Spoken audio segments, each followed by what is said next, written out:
If you went back in time to ancient Rome and had a chance to mingle among the aristocracy, the senatorial class, the upper echelons of the army, the great merchants who handled luxury goods, you would quickly notice they lived in a completely different world to the masses out in the streets. And among their dealings, we would commonly see the glitter of gold, mainly gold in the form of the highest denomination of the Roman monetary system. It was an exclusive coin, a very well-made coin, both artistically in its dice and in the attention put on the flame itself. It had messages aimed directly to the upper class, and one could argue it even had messages aimed to the faraway lands where this coin would eventually reach. Today, let's take a look at the king of Roman imperial coins, the Aureus. Let's take a look at some examples and explore some of its history. Let's go!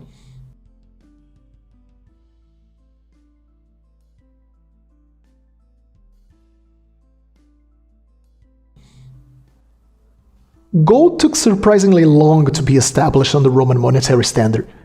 It is theorized that during most of the Republican period, the supply available simply wasn't enough to make it a practical denomination. Its value relative to the as, the bronze unit of reference, was also very high, resulting on coins of very high value, too value to be practical. So, as an indirect result, it was mostly used as an emergency issue, struck under special circumstances when a quick influx of money had to be raised from somewhere for military use or for some rare occasion. It didn't even have a proper name assigned to it.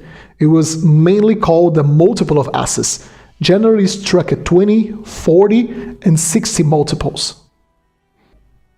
Only when we get to the 1st century BC that Rome started showing its first experiments at establishing a common gold denomination.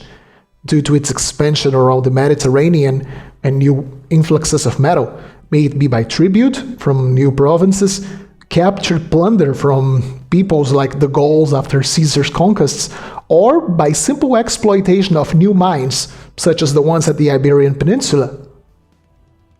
So, even when it still wasn't considered an official part of the monetary system, strongmen like Caesar or Mark Antony started striking their gold, tariffed at 25 denarii per Aureus, and since the power of the Roman Senate was weakened at this time due to the crumbling of the public order and the end of the Roman Republic, there simply wasn't really anyone to prevent the creation of this new precedent and the striking of these coins for whoever had the power and the means to do so.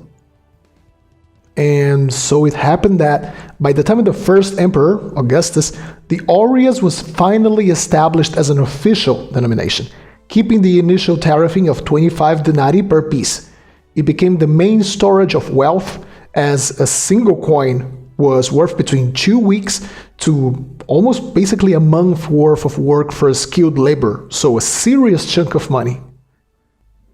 But probably the very best way to show how the Aureus worked in trade and how it was used, how it introduced itself in Roman society, is to actually go through some examples. So let's start with an example from the 1st century AD, during the Flavian dynasty. This is a coin from Emperor Vespasian, but we see on the coin the portrait of his son and future emperor, Domitian. This coin is dated to the year 76 AD. Before I actually go into the details about what we can see in the coin, what caught my attention is the circulation this coin has. It has a fair bit of wear. So, gold is soft, and it quickly wears with normal handling, but Auri were mainly stores of value and hoarded away as savings, so this is a bit of a contradicting thing. Well, this could very well indicate that this coin left the empire and was used in foreign trade, because the Aureus was very well accepted everywhere due to its purity, its good weight, and its good reputation. I'll put up on the screen another contemporary Aureus, found all the way in India. The 1st and 2nd centuries AD saw the most intense trade flow between Rome and the Far East, and gold Auri from this period show up rather frequently all the way to China, really. It's interesting to see how many of the coins found show up with a cut or a gash over the emperor's bust, probably either as test cuts to certify that the coin wasn't a gold-plated counterfeit, but also likely as an imposition by local authorities. Cutting the emperor's portrait showed that although the coin itself was good, the Roman emperor held no power at these lands. These coins must have been so numerous back then that local kings must have felt genuinely threatened to impose such a measure. So well known and accepted they were, in fact, that many copies of Roman auri are also found in India and show heavy signs of circulation, so it was just adopted, it was just accepted, and everyone liked the denomination so much that they just kept copying it. So let's get back to our coin here. The Aureus, just like the other coins, passed a very important message, which was to clearly state who was in charge, and in this case, who would be in charge next, as we see the bust of the heir to Vespasian, his youngest son, Domitian. On the legends, we can read, Caesar Augustus Filius, or the Caesar, son of the emperor, Domitianus. On the reverse, we have a simple design, a cornucopia, the horn of abundance, overflowing with fruits and grains spewing from its top. This is a correct statement. With an Aureus, you could buy quite a lot of things. After all, this was nearly a month's worth of work for most people. So imagine what you could buy with an entire salary.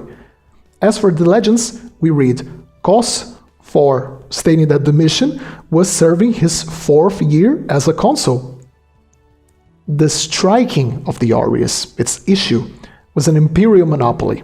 So when Augustus reformed the monetary system, he made sure that the striking of any precious metal became his exclusive right, as this granted him the power to effectively control the loyalty of the entire Roman army through their payments.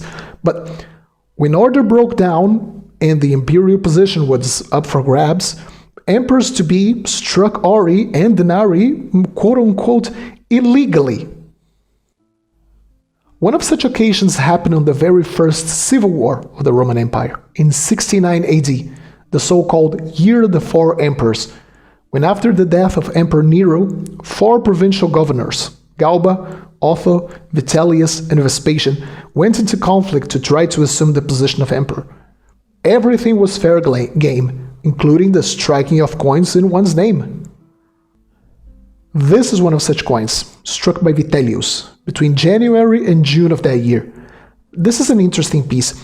It was struck in Tarraco, modern-day Tarragona, Spain, a mint established previously by Galba, one of his rivals, also one of those illegal quote-unquote mints, to provide coins for his own troops and his own bid for power.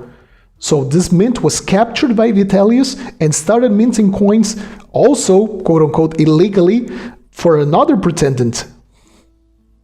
When we head to the obverse, we can see the very chubby bust of Vitellius. He was known to be a man of very big appetite. Notice on the legends there's no sign of the word Augustus, emperor. Instead, Vitellius clearly states his position as a leader of an army. We can read, Aureus Vitellius Imperator Germanicus. So, a demonstration that he was the leader of the regions of the Germanic frontier. On the reverse, we see how this was a time of war and conflict. We have Mars, the god of war, holding a spear, and the military standard with the imperial eagle up top. Such a wonderful design, very aggressive and militaristic. The legends, Consensus Exercitum, claims Vitellius was there to unite all of the Roman military under one leader and put an end to the conflict. This conflict would end, that's for sure. It just wasn't going to end well for Vitellius. From the instabilities of the 1st century AD, the empire will enter the 2nd century and enjoy a period of prosperity under 5 very competent rulers, the so-called 5 good emperors: Nerva, Trajan, Hadrian, Antoninus Pius, and Marcus Aurelius. During their reign, the gold issues will be very numerous, and we can find some of the most fascinating designs for this denomination. Trajan in particular has a very interesting gold coinage. His reign was marked by success after success, and he made sure to publicize this good reign on his coins, many of which struck with the gold plundered during his military campaigns. I've brought two examples today. So let's take a look at the first one, which was struck in Rome in the year 112 AD. Before being a good emperor, what Trajan truly was a stellar general. His coinage often shows him wearing a military cuirass under drapery, like in this bust we have here. Very stern-looking portrait, very long legends, which publicize the many public positions occupied by him. We can read, Imperator Traianus Augustus, Germanicus Dacius, or conqueror of the Germans and the Dacians, Pontifex Maximus, Tribunicia Potestas, consul for the 6th year, Pater Patria. This coin saw very minimum circulation. I love the radiate lines coming from the bust due to the hammer roll. It basically did not circulate. The reverse shows one of Trajan's main public works, most likely paid with the gold plundered during his campaigns. This is Trajan's Forum. You can still visit its ruins in Rome today, including one of my favorite Roman ruins, Trajan's Market, a multi-story complex of shops built next to his forum to bolster economic development on the capital, and an engineering marvel from the time. So what we can see in the design is the main entrance of the forum, with a very imposing facade, full of statues at its top. This is a very complex design that must have taken quite a long time to engrave in the die. This was an important message to the rich and the powerful of Rome. Trajan wanted to show them that under his leadership, proper attention to economic prosperity would be given. And for those who do not know the name of the building, the bottom of the design has it written down for you. Forum Traiano, Trajan's Forum. Under Trajan, the empire would see its greatest expansion, carrying out a successful campaign against the Parthians, longtime enemies of the Romans. Trajan truly was unstoppable, and in 116 AD, a series of coins on all metals was issued to celebrate yet another successful campaign. If you ever wonder what a coin of the empire in its absolute maximum peak looks like, there you have it. On the obverse, once again, we have Trajan wearing his military cuirass under some drapery, with the legends, Imperator Caesar Nerva Traiano, Optimo Augusto, or the greatest emperor, well, he deserved the title, Germanicus Dacius Particus, this new title, conqueror of the Parthians. The reverse continues the legends on the obverse, with Trajan's remaining imperial titles for that year. Tribunicia Potestas, consul, 6 times, Pater Patria, of the Senatus Populusque Romanus, the Senate and the people of Rome.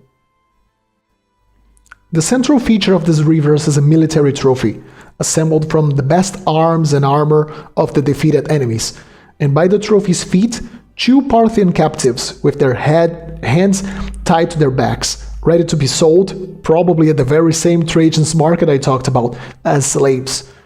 Under the central design, the unequivocal message that Parthia had been captured, Partia Capta. Trajan was succeeded by Hadrian, another very competent emperor. Hadrian's coinage is much less militaristic than Trajan's. Hadrian did engage in warfare, but he was much more defensive, worried more on solidifying the structures of the empire, and its coinage, interestingly, reflects this posture.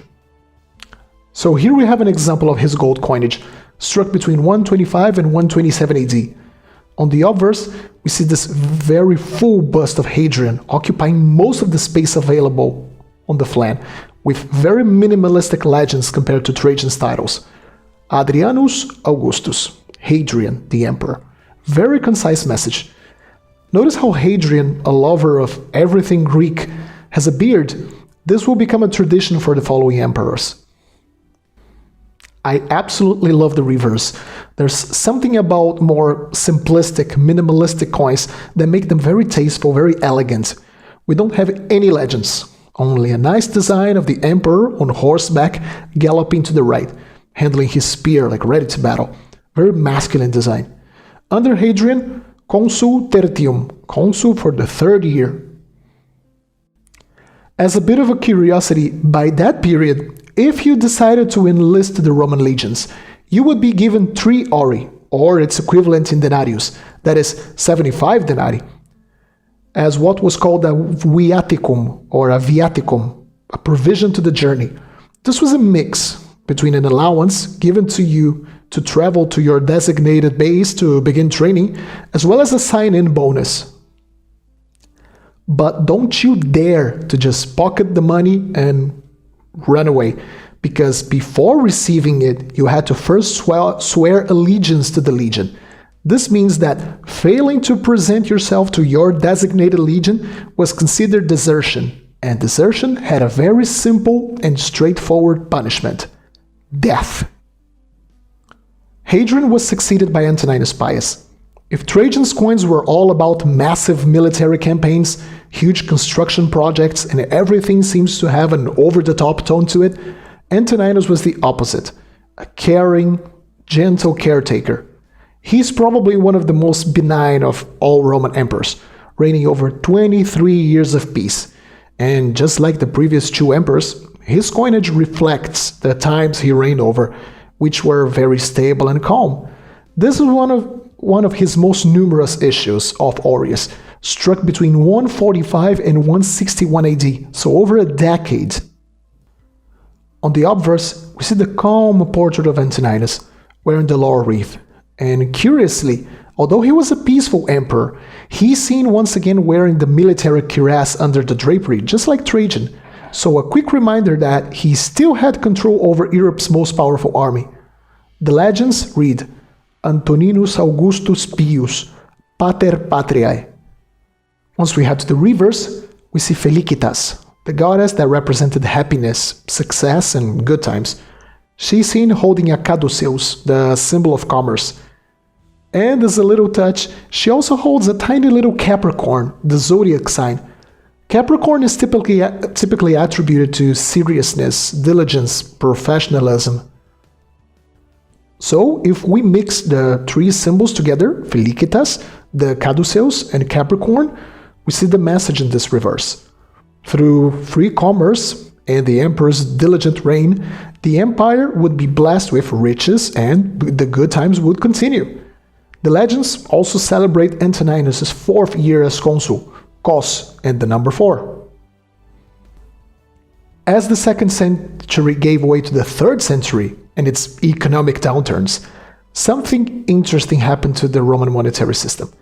Silver and bronze coinage were slowly debased and obliterated by debasement, inflation, and reduction in weight. But the Aureus suffered a much slower reduction in its weight, and it barely saw any of its purity suffer. Why would that be? Why would you see a disconnection between base metals, silver, and gold? Obviously, the upper echelons of Roman society would not allow their own savings and wages to be devalued by the economic downturns, as they passed the bill to the rest of the population who used silver and bronze, kind of similar to what we see nowadays. Foreign trade, which valued coins by their precious metal value, was also an important thing. The denomination was not important. What people wanted was good gold. They would not accept debased gold. So for trade to keep flowing, the coins just had to be made out of good gold. This meant that as the Roman money deteriorated, soon gold started to be hoarded away, disappearing from circulation, and its original value of 25 denarii per Aureus was pretty much abandoned, with its value being adjusted with every passing debasement of the silver. So by the year 302 AD, for example, under Domitian, 1 gold Aureus was worth a staggering 835 denarii, showing how badly the coinage had been defrauded by the imperial administration and how resilient was gold in retaining its value. This kind of disconnection would actually lead to the end of the Aureus. During the 4th century, Constantine reformed the gold denominations, abandoning the Aureus and instituting the solidus. The solidus was around actually a little bit earlier under Diocletian, but Constantine was the one who really made sure that this was a well-established new coin. It was a lighter coin, not as impressive as the Aureus, but it was a successful reintroduction of gold to the monetary standard that was pretty much in shambles. So let's take a look at an example of a Solidus, the successor of the Aureus. This one was struck in the imperial capital of Constantinople between the years 402 and 450 under the Emperor Theodosius II. So when we head to the obverse, we now see the facing bust of the emperor instead of the typical lateral portrait. Late antiquity was a very violent time, and as we can see, the emperor is depicted in full military gear, wearing a battle cuirass, holding a spear against his shoulder, and a decorated shield on his other hand, with a nice little horse drawn to it. It's a simpler coin artistically, one could say, but it still has quite a lot of intricacies to it. The legends read, Dominus Noster, our Lord, Theodosius, Pius Felix Augustus. The reverse shows how deeply Christianity was adopted by that time. We see what could be described as a transitional motif between the old pagan victory and what would be depicted in the following centuries as the typical Christian angel. The figure is standing, with its very long wings at his back, holding a tall jeweled cross. The legends celebrate 2 decades of service by the emperor, votis vicenalibus, and the vows for 30 years of service, multis tricenalibus.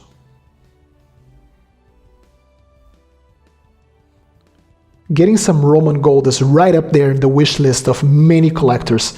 I definitely wish I can add some to my own set one day in the future.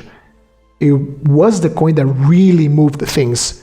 It was the coin of senators, of generals, of emperors, and handling one for me is one of those magic experiences that connects you straight to the big people of the ancient world. If you touched an Aureus, you probably mattered.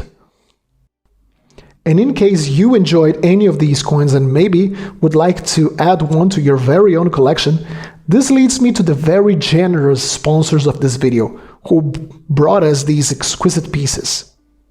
I'm talking about our friends at Savoca Coins. They will be organizing a very special auction December 19th, 2021.